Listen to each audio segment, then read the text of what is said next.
Before we start, let us all stand and pray.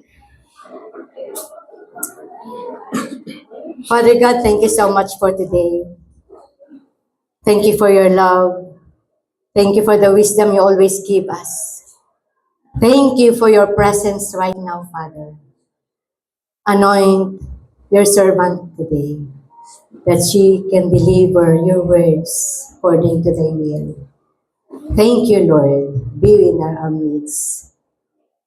May the seed that will be planted today will grow robustly and will walk with it day by day. In Jesus' name we pray. Amen. Agayabak man ti duwa nga anak.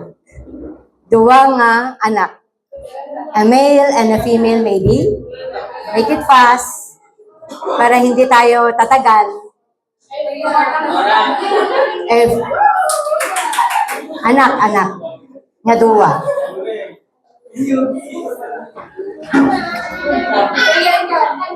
Teya. Ayaw? Oh, sige. Okay. Ada price na dagiti damdama. Babatin yun to kanyak niya.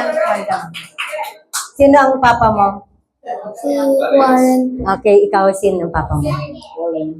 Bakit dalawa sila? Ay, sige. Sige, okay lang. O, tatlo na. May tanong ako sa inyo, no? Tanong ako. Describe our Heavenly Father. Our Heavenly Father. I-describe mo ni Lord.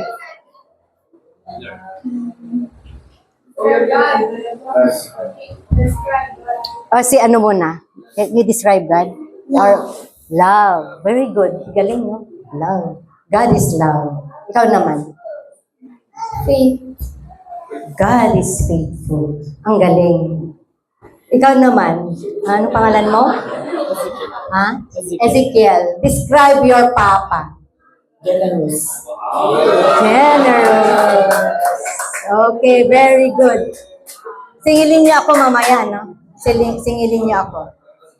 Meron pa ako. Who can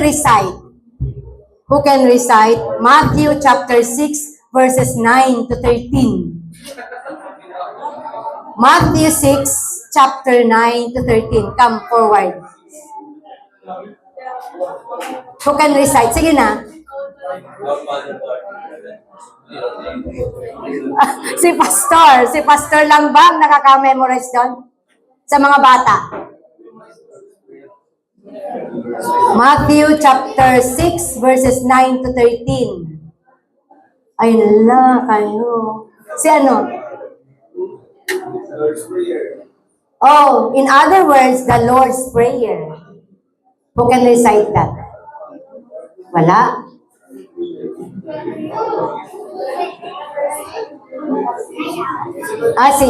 Si Sam. Sino? Sige na, dali. Walang kopyahan ha, walang ano. Kailangan na memorize yan. O, sige na. O, sige.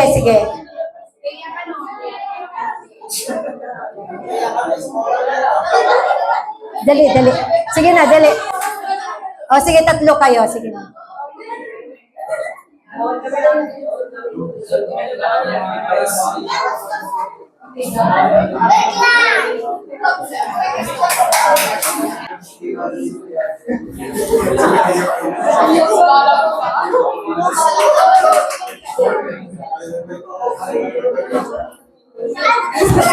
Okay, start.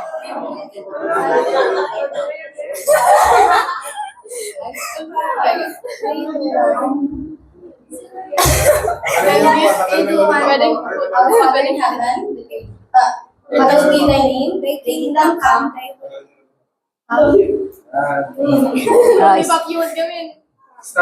Start. Hello. Our Father in heaven, hallowed be thy name, thy kingdom come, thy will be done on earth as it is in heaven. Give us this day our daily bread, and forgive us our trespasses, as we forgive those who trespass against us. Deliver us from evil. I had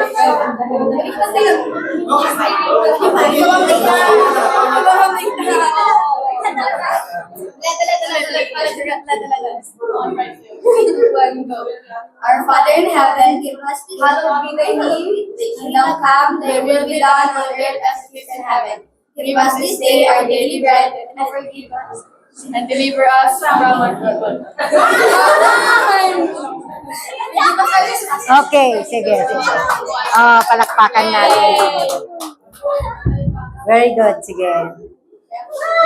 Palakpakan natin yung mga anak natin.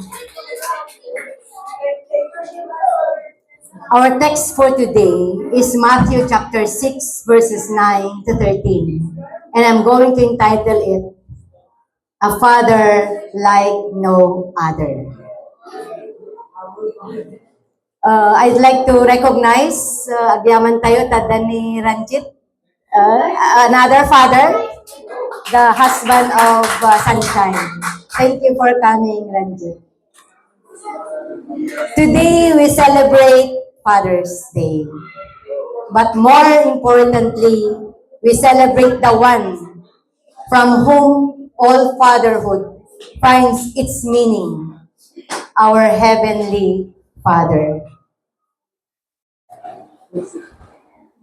Jesus taught his disciples actually how to pray, Matthew chapter 6, verses 9 to 13. This prayer is more than a prayer to memorize. It is a pattern. Kasi hindi sinabi ni Lord na this is the way how you pray. Hindi ganun ang pagkasabi niya eh. Kaya it's a pattern that reveals the heart and character of God. So from these verses, from this book of Matthew, we can see the pattern that reveals God's heart and character. So as we examine the Lord's Prayer today, let us see the 5 wonderful truths about our Heavenly Father and learn how you fathers can reflect Him in our lives, in your lives at home. So while back, yung mga anak natin, they already described how they look at our Heavenly Father. Sabi nila, love, a faithful Father. Tama. And how they describe their Father, generous. Tama. Lahat yun, walang mali. Sa lahat tama yun. So today, let us describe even more who our Father is in heaven and how our Father reflects the life of God in their lives. Number 1, who is our Heavenly Father? Our Heavenly Father is preeminent. What is the meaning of preeminent? First, above all. Yun ang meaning sa dictionary. There are 4 things that we are going to see under this word, preeminent, from verse 9 of Matthew 6. Tignan natin. Sabi sa verse 9, after this manner, or therefore, you should pray like this. So it's a pattern. You should pray like this. Our Father in heaven, hallowed be your name. You include number 10, verse 10. Hallowed be your name. Your kingdom come. Your will be done on earth as it is in heaven. So this verses 9 and 10 signifies the supremacy of God.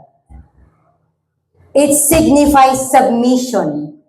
It signifies intimacy. Number 1, tingnan natin, isa-isahin natin, the powerful truth of number 1. Our Father, meaning there is intimacy. There is connection. There is relationship between the Father and the Son. And we are considered the Son, isn't it? Do you consider yourself as the son and daughters? Amen. There is no distance at all. There is no indifference. It's because we say, our Father. Number 2 is, our home is in heaven. Nakita niyo yun? Our Father in heaven. So meaning, if God, the Father, is our Father, we are also be in heaven because He is in heaven. Number 3, hallowed be your name. Meaning, there is no one like Him. There is no Father like Him. Hallowed means to honor Him, to make holy, to glorify Him, and to treat Him as our own Father. So if you try to look into number 4, being a preeminent Father, we are to submit ourselves as sons and daughters. We have to live under His rule and obey His will. Let God take our lives and rule our heart and aligns our lives with Him. So what should be our response be? Most especially to our dear fathers. May I ask you this? How would you, as fathers, apply the preeminence of God in your life? How will you reflect this in your role as a father? How would you reflect it? Others might say, I will lead my family as a good example. Others might say, I hope I am putting God first in my life. I hope my family see His love and faithfulness in my life. I might be a model or I can be a model to them. That could be several answers that you can give from the question. So remember, our children learn more from what they see in us, from what they hear. So are we reflecting them as the model? Reflecting God in our lives. So it's a reflection unto us. Remember that when children know their father, nakita natin kanina how they responded. Father loves them. They naturally look to them for their needs. Diba? No, dagiti anak ko na makita dati the generosity of their father. Naglakad na lang ibaga kandak man, papa ti 100 mo, 10 pesos mo. And even love, if they can see the love that you showed them, naglakad na lang matlang ibaga nga, kisnak man, papa. Na-imagine nyo ba napadas nyo ba ngayon baga ti anak yung kiss ka man, papa? I tell you, uray kas jay kadadakkel dagiti anak min, mabalin dalata nga ikis ni daddy da, ikis na kami. Embrace us also. Even though there is no perfect family, isn't it? There is no perfect family actually. But still, there is love. There should be love in the family. So Jesus teaches us to honor God. But of course, dear children, Jesus also teaches you to honor your father and even your mother, of course, and teaches us to depend on Him. So furthermore, Ephesians chapter 6 verse 4 reminds us that, Father, take note, do not provoke your children, but nurture them. Ipaprovoke you ba, anak you? That should not be the case. Kasi maminsan maasar tubing, nagpasit laang iti, pasensya na. Diba? So don't provoke them. You also ask yourself, is God my priority in my life? Is my family my priority in my life? Or my work is my priority? Or money is my priority? Remember that our children need us also. We need to make time with them. Haan ka no nga, we need to find time with them. You make time with them. Kasi no find time, awan talaga, di mapiro kang maoras. Because you have been doing all the things or whatever chores that you want to do at home or in the work. But make time with your family also. So can you see, a godly father models a life that honors God. And this is a challenge to all of us. Can your children honestly say, I want to be like my father because he follows God? So that's a great reflection unto us, dear Father. Mabalintay mo't lang ba nga ibaga nga, or did we ask also your children, anya ti kasapulam anak ko? Anya ti kasapulam asawa? No iso ito, kaya't mga dawagan. Awan na niya, awan ti kasjay? Awan. But this time, you can ask them. Is it only those things that we can ask to them? They need your time as Father. Remember that. Number 2, so that's the preeminence of God. Our Heavenly Father is our provider. In verse 11, sabi niya dito, give us this day our daily bread.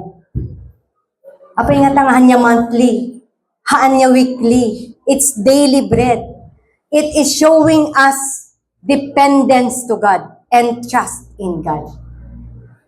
Kasi no, itid ni Apo Diyos naglaplapusanan no maminsan kat parang nubigat awanan, nalipatan tayo isunan, di ba? Yes or no? Yes. Iso nga no maminsan ni Apo Diyos na nga ipaay amin kanya tayo because He wants us to be dependent unto Him daily.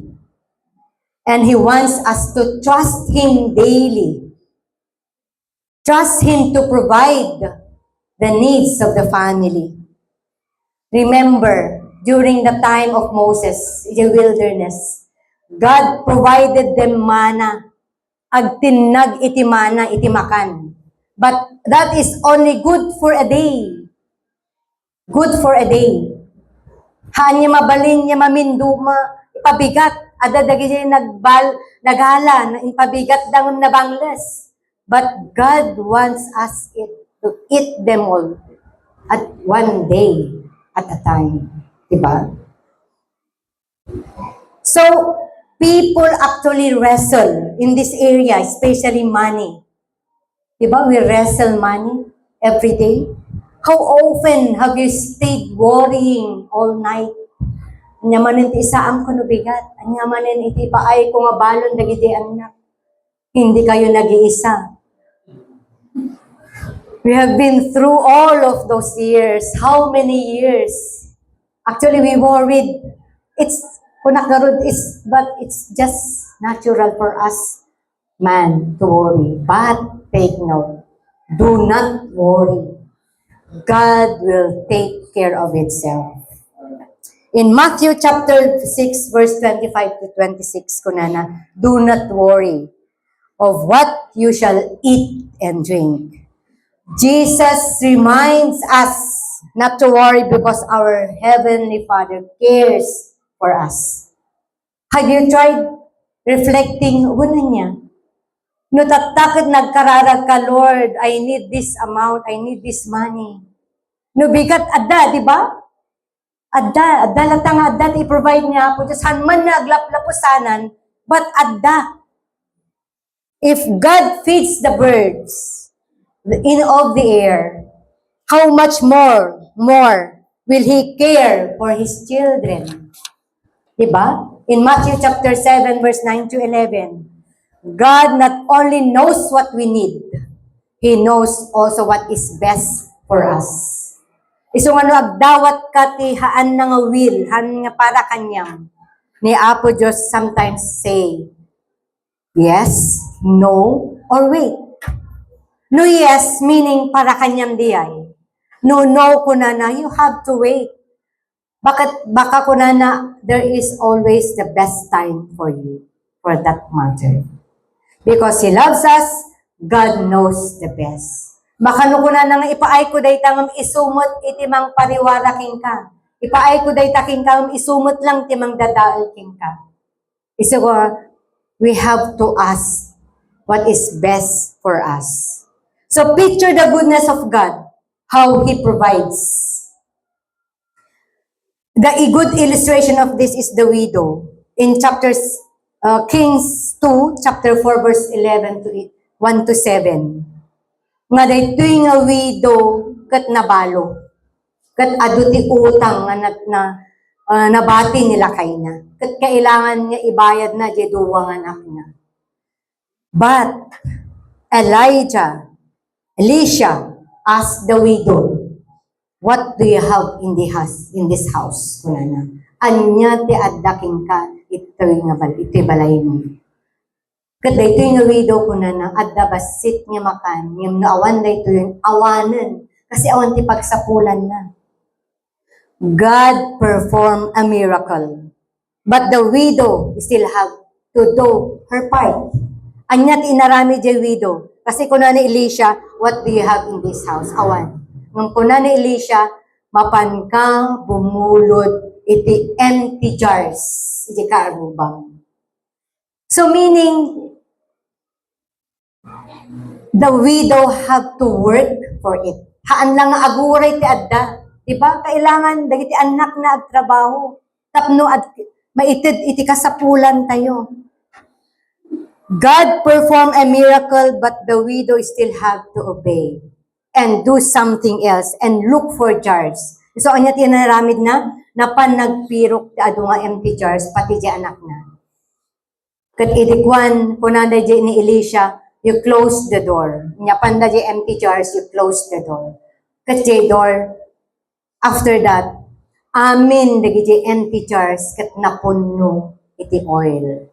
See how God do miracle things. Miracles happen every day. Every single seconds and every single day in our lives. So God provides, but He also expects us to do our part. But we have also to trust Him. Kung nagorod ni Brother Darwin, one time during our prayer meeting, if you ask, you trust Him first to provide. That's the best thing. Meaning you claim for that blessing to God. So, kanya tayo nga ama. Even as tayo nga wives and even kayo nga anak. Haan tayo nga makikita actually. Dagiti arami din dagiti ama, di ba? And we did not show them our appreciation. Nung makikita tayo dagiti ang bakit parang wala lang yung problema. But take note, they are strong enough to bear every challenges in life. Nga datayo nga ina is datayo ti adu nga worry. Yes or no? Yes, di ba? Datayo adu nga worry. Naawan ti maisaang, naawan ti itid nga balon ti anak. But don't worry. We have our fathers, our earthly fathers, who can also provide our needs. A father, kung nanamot lang 1 Timothy chapter 5, verse 8, it's their responsibility to provide. A father should faithfully provide for his family. So they are always ready to provide our needs also. But provision is not only money. Hanlang nga money. Bread is not only money. Kunada nga rod, apay nga bread kunada ti kwarta. Bread kunada iti makan. Anya ti us too. But bread during that time connotes many things. It could be the money, spiritually, emotionally, physically. They jay iti bread na kahit na nga ipasimudaan dito. Basbasaan tayo ita. So it's not money that we only need. We also need strength. We need emotions, strong emotions. We need physical health. We need also guidance from our Lord. Diba? Take note, our greatest need is not only financial. It is also spiritual. And there is a great reflection on my part when I'm reflecting on these words of God. The root cause of negligence on our part as parents is spiritual. Isungaron niya bagbaga ni Apo Diyos. Kuna na, daily bread. We ask for daily bread. We ask for daily protection. We ask for daily needs to our God. And we should not be complacent enough. Ngano addan, naglaplapusanan tayo, malipatan tayo maminsan ni Apo Diyos. Don't be satisfied on what we have right now. But look into the God who is generous enough to give everything that we need. Always be dependent unto God. Always entrust Him to provide our needs. Number 3, our Heavenly Father pardons. Ito verse 12. Matthew 6, verse 12. Forgive us our debts as we forgive our debtors. See? Una ni Pastor Danny Orchico. Una na dijay. We need to have a healthy life. A healthy life with a healthy soul and a healthy relationship. Meaning, or in other words, we need to forgive and to forget so that we will have a healthy living and a healthy soul. Di ba, no, ada iti susik, amo iti susik? Grudges, susik at grudges within the family. Ilocano diya. No, dati susik, adati grudges, adati apa, iji uneg ti pagtaengan in the workplace, in the family, in the relatives.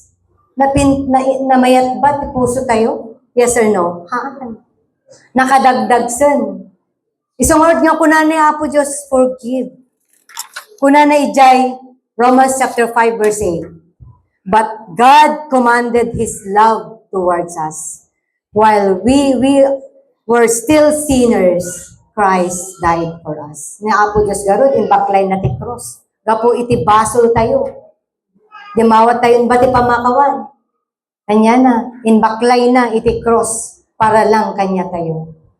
EJ Colossians chapter 3 verse 13, kuna na bearing one another and forgiving one another.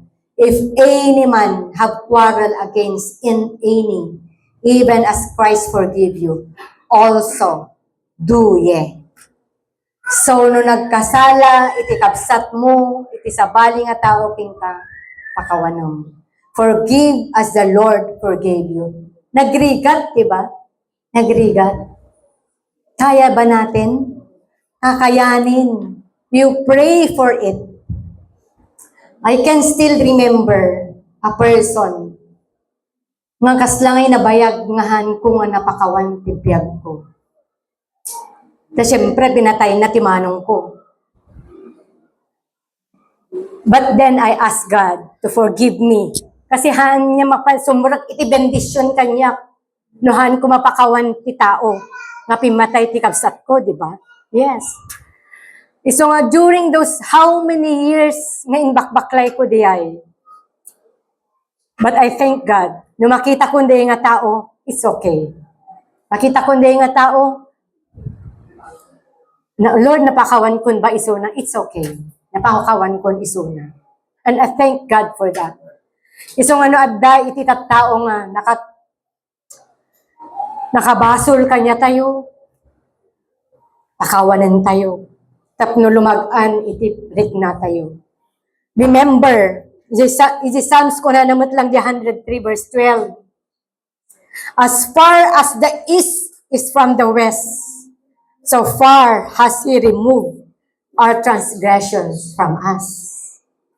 So east to west, nagadayo, naglawa. Ni Apo Diyos pinakawan na itibasbasol tayo. Haantay ba mapakawan itibasol, dagiti nakabasol kanya tayo. Narigat, pero you pray for it. You pray for it. Ngam no nakabasol tayo man kanyada, you ask for forgiveness also. No maminsan hantay nga mo, gaya nga nakabasol tayo, iti kabsat tayo. Nakabasol tayo, iti asawa tayo. Nakabasol tayo, iti kakabsat tayo. You ask forgiveness. It's nice to be humble and say sorry. Say sorry. Today may be the day to say sorry. Yeah? Sorry for what I have done. So is there someone else to say that you hurt, that you needed to say sorry? It's now your time to say sorry to them. Kasi naapo Diyos, data ti kayat na kanya tayo. To say sorry for what I have done. Number 4. But before that, kanya tayong ama, no basol dagiti anak. Kan uri no datay, di ba, basol tayo ngat, kasi awan niya iti perfect, awan ti perfecto. You say sorry also. Uri dagiti, da kayo nga anak, say sorry to your dad, to your fathers. No nagkasala kayo, no sinumbatan niyo isuda, say sorry to them. Deep in their heart, they need that. Tapno malasen mo't di burden di life da. And even our fathers, amok nga narigat nagpakawan. Ngam kailangan forgive and forget. Because that is what God wants us to do. Tapno lumag-an, di puso kan barukong tayo. Let us proceed to number 4. Our Heavenly Father protects. Kuna na Matthew chapter 6 verse 13. Lead us not into temptation, but deliver us from evil. You see? So nakita tayo di pattern niya. Di umuna, we have to honor God because He is above all else. There's no one else like God. Number 2, God provides our needs. And we have to thank Him always. We have to depend on Him always. We have to trust Him always to provide our needs. So ano, at dati challenge si biya nga awan pulos, hamat lang nga ipaay na po Diyos. No. Always say, I trust you, Lord. You give us what we need today. And this time, let us ask God to protect our children. And we need to ask that every day. Protection. Because temptation is real. Mo ba yun? Alam tayo, temptation is real. Nagado ti temptasyon taglawlay, agkaro dagitoy ng ubing. Bahabasit dapay. They are not mature enough to grasp everything in life surrounding them. And we are completely unarmed without God's protection. Unarmed tayo. Awan iti arm tayo, only God is our arm to protect them. If we are unprepared, of course, we fail. We fail. Yes or no? Yes. We need to ask for protection before the battle begins. Because at the time you wake up in the morning, agrugin ti battle tayo ti biyag. No nakaturog tayo, ijay man niya ag-end ti battle ti may sangal daw. So as we wake up, we ask for guidance because temptation is real. And we face daily spiritual warfare. Pray before any danger arise. Don't be too complacent because we wrestle against our flesh and blood, principalities, and everything surrounding us. So we need protection daily. In James chapter 1 verse 13, God does not tempt anyone into sin. Naapo Diyos, handa tayo nga tentaran. Handa tayo nga ikanti problema, nga handa tayo nga kaya nga lusutan. Ijay ko na 1 Corinthians chapter 10 verse 13. God will not allow temptation beyond what you can bear through His strength. Kayam dayta. Tapikam dayta tatang, dayta sangom. Kayam dayta. Dayta abay mo, kayam dayta. Kaya mo yan. So temptation does not come from God, but from our own sinful desires and from the enemy. Trials often used by God to strengthen our faith, and trials are temporary, but they have a purpose. Apay Lord nga dali nga trial to be me. God knows you can bear it because of God's strength. Wala nang rod, I will strengthen you and give you the power to solve every problem that you have in this world. Dayta iti dagiti promises ni Apo Dios nga dayta ti kahit nang ibaga kanya tayo. As fathers, you are called to be spiritual warfare. Watchman rather. Watchman tayo. Kunana 1 Peter 5:8. Be sober, be vigilant, because your adversary, the devil, comes as a roaring lion, walketh about, seeking whom he may devour. You see? Baka adapta lang, no remorkatan, adamanan ni devil. Before tayo nga mapanisimbaan, adan ni devil, kahit na tayo nga pasagdengan niyahan, niya mapansimbaan. Yes or no? Yes. The devil always look unto us. Nga pigilan na kayo. But we thank God. Miracles happen every seconds. Unana di Psalms chapter 50 verse 15. And call upon me in the day of trouble. I will deliver thee, and thou shalt glorify me. So ni Apo Diyos will deliver us from all those temptations, from all those trials in our lives.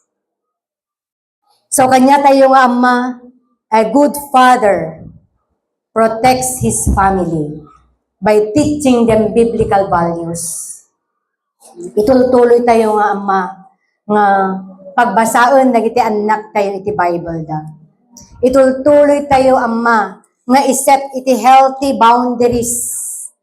Amo iti healthy boundaries, protect children and guide them toward wise choice. Most especially social media. Hantay nga isungsong isuda ti social media. No dikat you set boundaries not to indulge in themselves to too much social media. Correcting with love. Hanya basol iti agbaot numang correct kanya dadiay. Teach and restore, not punish, out of anger. Bautin ka tatta anak haan niya permin niya binaot-baot mo kat permin ti anger mo, no. Mabalin tayo gayang ibaga nga, bautin ka tatta na nagbasol ka. Can you do that? Bautin ka tatta, Joel. Kunam, ta nakabasol ka. Kunayo bautin ka tatta, angel, ta nakabasol ta. Ngam no kastan matan nga dadakkelan ket hanya mabalin niya mabautin. Di ba? Kumarit dan. But you have to set healthy boundaries. You correct with love. And of course, prepare children for life challenges. Meaning, always give them pieces of advice. Every day. Every day. Ayan. In James chapter 4 verse 7, to you fathers, submit yourselves therefore to God. Resist the devil, and he will flee from you. Yeah? Kaya tayo diyata.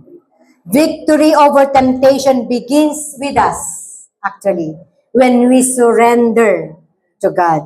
As we submit to Him and resist the devil, God will give us the strength. And we have to stand firm with our faith.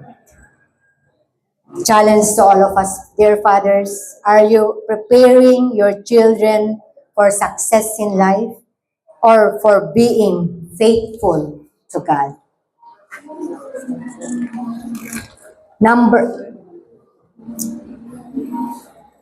Last line. Last line na di ay chapter 6 verse 9 to 13. Diba? Ikwatay man, i-recite tayo. Our Father in heaven, hallowed be thy name, thy kingdom come, thy will be done on earth as it is in heaven. Give us today our daily bread, and forgive us our sins, as we forgive those who sin against us. Do not bring us to the test, but deliver us from all evil. But now is the kingdom, for yours is the kingdom and the power and the glory forever. At the last line na diay. What does that mean? The final line of the Lord's Prayer, anya ba kahit na nga sawon diay. So it means ultimate declaration of His power. Nagsubli kanya na di power. At the beginning is still the power of God, the preeminence of God. But at the end of the prayer is still an ultimate declaration of His power. A shout of victory. Ngano dagijay ti pattern tayo no kasay ti panagkarkararag tayo. It is a reminder that no matter comes against us, against anything around us, God reigns supreme. It is also a hopeful wish, a proclamation that no matter what we see, what we feel, God reigns and He is unshakable and He is eternal. We have to acknowledge then God as our Heavenly Father, as a Father like no other. Amen.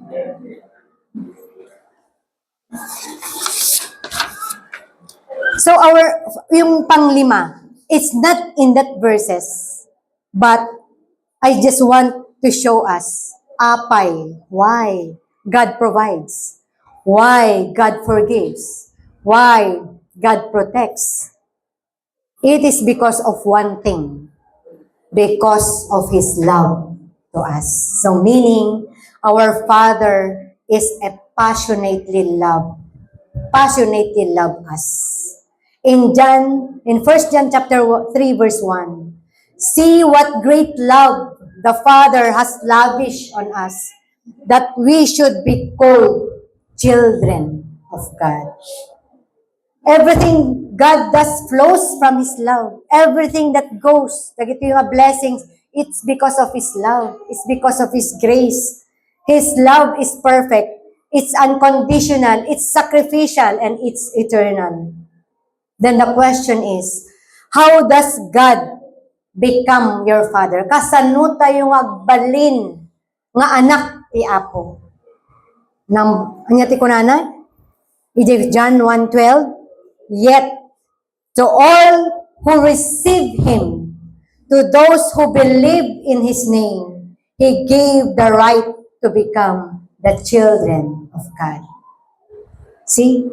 No i-receive mo isuna as your personal Lord and Savior, isuna kat agbalin nga ama tayo. Not everyone is automatically a child of God. Hanya automatic ti panagbalin nga anak ti Apo.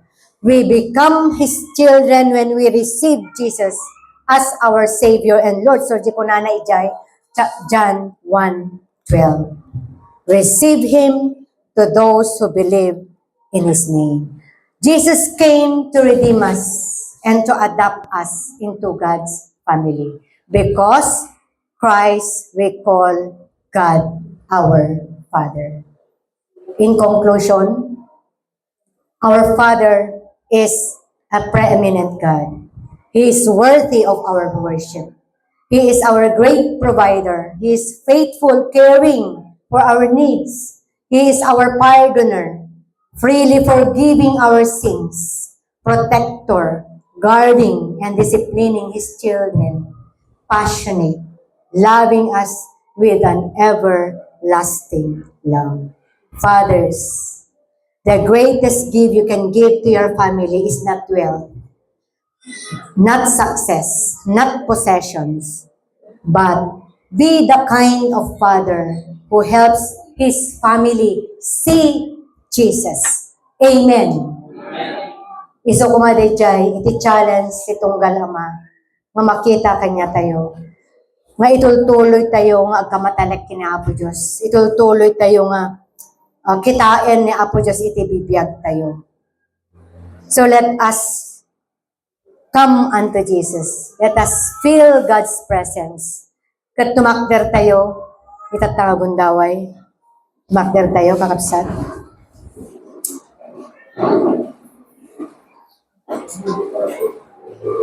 Kadagiti